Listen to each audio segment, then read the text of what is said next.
What we said on the program yesterday was we were just going to treat the mess up of the Super Eagles. The Golden Eaglets will treat. But then the Golden Eaglets and the Technical crew, they're doing their homework. They know there's a Willie Gohore, who is a striker for South Africa. He's doing so well. You mentioned Nestle Malueke, also a good player. And then the defender, Atenkosi Dala, also doing very well. But when Coach Emmanuel and the goalkeeper, as you mentioned, when Coach Emmanuel Amunike was asked, what's your joker for this game? Since the joker is to go on and win.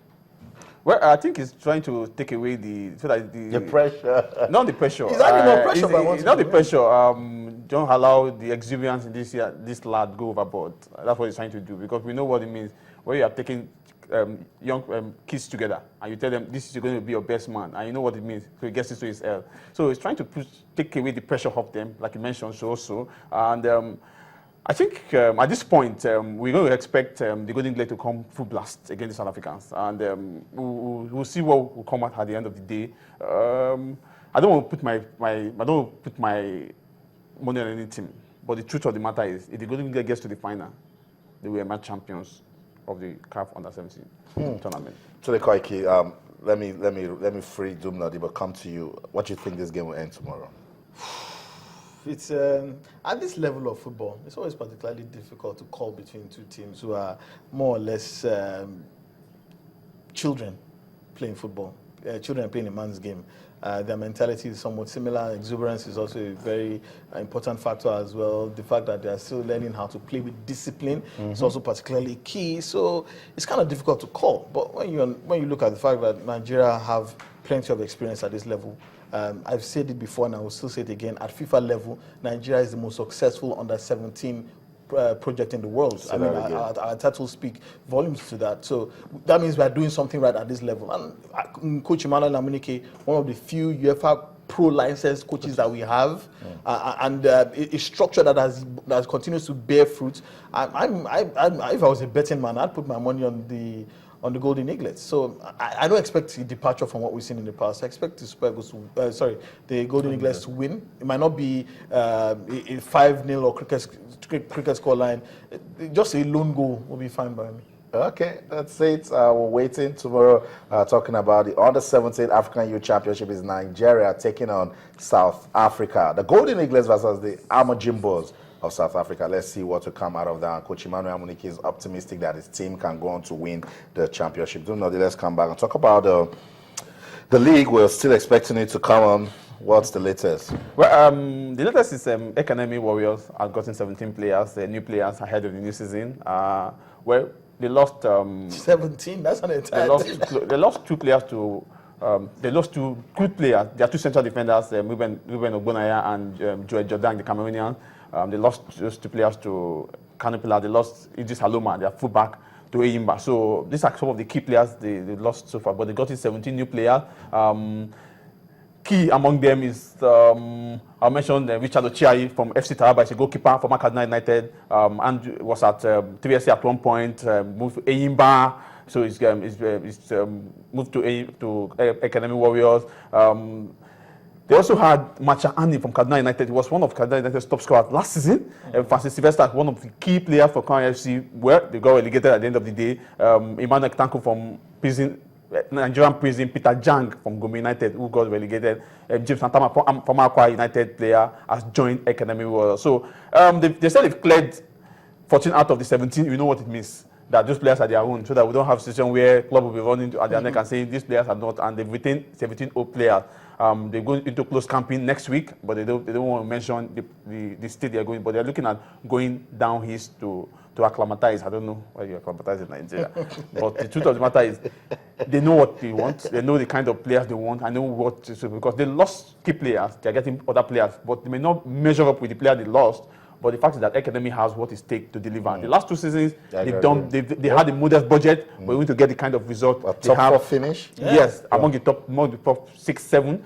But the coach on the bench is Salisu Yusuf. He's a coach that knows how to get his job done. Even if it's like give him 10 naira, he's going to deliver with 10 naira. He knows how to get his job done. When he moved on to Eyimba, he did something with Eyimba. Currently, players have been performing. But for Academy Warriors, we're expecting that this season they will do more than what they did last season. Today, 17 new players. That's, man, you're ready to even win the title. It's only probably in Nigeria that you see a team clear out almost a football team. I don't people tired of sign-off fees issues and all of that. Exactly. No, and nobody knows for a fact. No, they won't do. The players that they let go, they probably give them clearance in lieu of salaries. No. What they do clearance in lieu is when you have sign-off fee, outstanding sign-off fee. That's why they do clearance in lieu of outstanding sign-off fee. But what some clubs have been doing now to avoid the embarrassment of last season, where players have been carrying placards as if they are like civil servants, carrying placards of over unpaid salaries. What they do, they call it enhanced pay. Enhanced pay is that we won't pay you sign-on fee, but we'll give you some substantial amount of money as salary every month. Because we know the major challenge is the sign-on fee. Because when the player said I signed 10 million naira, because some of these players, they like the sign-on fee because they know that when they say 10 million naira and the club give it 1 million naira, you know that you have 9 million naira with the club. You can still go to claim those money, but you know what it means.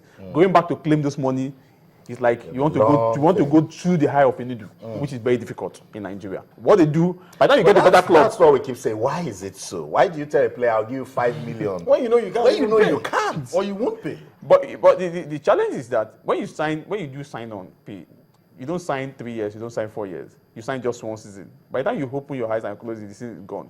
And you discover that you are running into a huge debt. Now the government, the funding from government is not forthcoming. And you can't go and use some of these club and will not use their money. Never. They won't use their money. They won't, even if they have billions of naira and they have to spend 1,000 naira, they won't use their money. They're waiting for government. And you want to move to other clubs. By the time you move to the other club, you have the issue of clearance. Now, when you're coming back to collect your clearance, the club will tell you that it's either you collect your money or you collect the clearance in lieu of the money. And that's what they do. And that's what they do. And if the other club promise to pay up the outstanding, then you go collect your clearance in lieu of the money.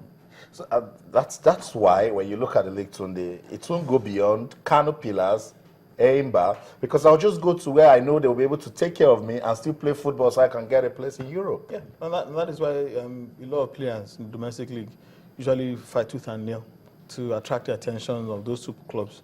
They're probably the better structured clubs in Nigeria, especially Kano Pillars over the past few years. We did have some problems with the Yimba last year, which shows that there is something wrong.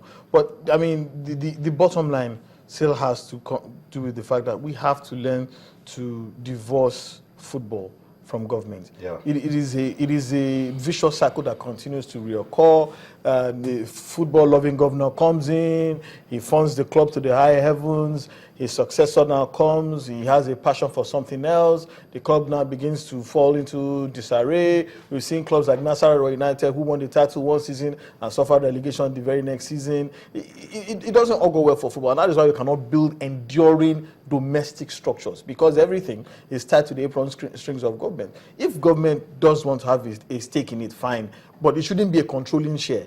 It should be probably 20% at the max. There should be private individuals who understand what it is to run professional football clubs, put at the helm of it. But then you ask yourself, is it attractive running a football club in Nigeria? Okay, I have these players, but what do I get in return? At the end of the season, when the league comes to an end, I probably get 15 million naira. When I spent over 150 million naira over the course of the season, you lose your good player. So what am I in it for? Every investor does not go into an investment blind. He wants to know exactly what he's getting out of it. So that is why the players themselves become key. If you sign some of the best players on the local scene and you resell them for a profit, I mean, I'm transferring the likes of Igodaro to Raja Casablanca, Unfomudo, top scorer in the Nigerian Premier League. I know I get a decent amount of money. That begins to defray my costs, and thereby begin to break even. So until our local businessmen start to look at football as a business in itself, not what do we call it again? Something charity for the boys, charity or corporate social responsibility. As a business, that is the bottom line. That's for the businessmen until our administrators start seeing it as a brand. As a brand, they should develop. But a brand to make itself, profit. A brand itself is a business. Yeah. Building a brand is a business in itself. So until you begin to look at it that what I'm trying to do is make a business that is sustainable, that is profitable. Until we do that, we are still in the dark ages as far as I'm concerned. Local football in Nigeria and giving us reasons to talk sports, but we love it whenever we talk about domestic football because we can see the growth despite all of these issues. Domestic football in Nigeria is shining. Let's just hope that this kickoff date that they've told us will come and it will be. No, if you don't kick off the league by that date, there's every likelihood that the league will drag into January next year. And then because we don't even know the year we're competing for anymore. From the calendar, it's March to November. If you move it by 2 weeks, you're likely not going to be behind the season in December. We know the Federation Cup will come in between. The continental competitions will be in between. And if a club like Kano Pillars or Yimba, all the 4 clubs get into the group phase, they'll have more games to play on the continent. By the time they travel to a place like Egypt and they have 2 days to come to return for the return leg, and they have a game in between those 2 days, they have to shift those 2 games ahead. They wait for the continental game, so they have backlog of games. So this is what the LMC should do. Between March 7 and 28, when the election should hold, the LMC should be able to get like 5-6 games done already before the selections. That's it. Live football going on in UEFA Champions League. Today, Koiki, what's the latest? Yeah, it's still the same scoreline at the Etihad Stadium. Luis Suarez scoring his first brace in the colours of Barcelona. Meanwhile, there's been a change at the Juventus Stadium. Alvaro Morata, former Real Madrid starlet, has scored in the 42nd minute off an assist by Paul Pogba, one of the most talked about players in the world football today. It's now 2-1 in favour of Juventus against Borussia Dortmund. Quickly, let me just take this message coming on Twitter. It's from Mick Kuhn. You said Barcelona all the way. That was just a wake-up call, talking about that loss to Malaga over the weekend to show them that there's still room for improvement. I'm sure you're smiling now because Barcelona is schooling Manchester City. Let's go on quickly. This time I'll talk about the Nigerian National League. We're talking about the Super 4. That's another. Well, let's deal with this one before we deal with there's one other issue pending. This one is the Super 4, the champions of champions. They call it champions of champions. Who will emerge eventual champions of the league. Is divided. Last season was divided into 2 groups. Group A, that's National League Division A, the Northern Zone. National League Division B, it is down south. The final is going to be between 2 teams in the down south. 2 teams who FC came first, Gabon came second. Going to be the final. The top place team is the team from the Northern Zone, Kwara United and Wiki Tories. So that game will be played. Those games will be played tomorrow. The first game, the third place, will be played at 4 p.m. While the second game is 6 p.m. That's going to be on that the same guys, Kwara United and Wiki Tories. Well, I think well, let's see what they've all played in the top flight before. At one point or the other, they've all played in the top flight before. They've had experience in the Premier League before. So I don't. When somebody say which of them will survive the top flight, I'm saying none of them may survive. All of them will survive, or all of them will go down. But the truth of the matter is that no one is coming to the top flight for the very first time. We've known Gabos for a long time. Oh, yeah. We've known 3SC for a long time. The former champion, Kwara United for a long time. Wiki Tories. These are whole traditional teams. There's one pending issue. The National League this season is going to be. They call it a new format. They didn't want to use a bridge. They are busy that because the state-funded clubs. When you hear Habij, you're going to have a big sum of money. So they don't want to use Habij, they use a new format. The new format, they're going to be divided into 4 groups. Instead of normal 2 groups, 16 teams each, you're going to be divided into 4 groups. We have 8 teams each. So it means that the winners of each group will eventually qualify for the Premier League, while the last team will get relegated to the Nationwide League. But the danger of it is that you're going to watch the referees. You're going to watch how these games have been played. You're going to watch the kind of officiating. Because for every game you lose or you win, you boost your chances. And you know what it means, the pressure, the kind of manipulation that will go on. The National League has a lot to do when they come to a bid session. This is season. Or what they call this new format. Officiating. Officiating. I can guarantee them that they may not finish this abuse season because a lot of protests will be We have not forgotten what happened to referee Charles Ozigbo. That's the question. And nobody is saying anything about that case. But I don't blame them for this season because the clubs are complaining that because of the shortfall in government funding or the shortfall in financial pressure on this club, they want this so that they'll try to spend less going far. Okay, you can group the southwest zone together. The southeast, some teams in the southeast together. So you can, when you play, maybe for a Lagos team now, you have 3 teams in Lagos. You have played just 3 away games. If you are going to Ibadan, going to Abeokuta, probably go to Ekiti, just for 3 hours. So you spend less. If you are going to Abeokuta for some team, they will not want to stay overnight. If you are coming from Lagos to Abeokuta, after the game, you come back to Lagos. Yeah. So you spend less. So you reduce the cost of paying an hotel bill for an entire team. So this is what the clubs, they have a reason for doing that. I think it's good. He's going to be the only, I think the only season they'll try that this season. But next season they are going to the old format of 2 groups. But my advice for the National League that you must monitor this game. Because I know a lot of teams will abandon this game. They will abandon game and the games will go to appeal if you don't watch it.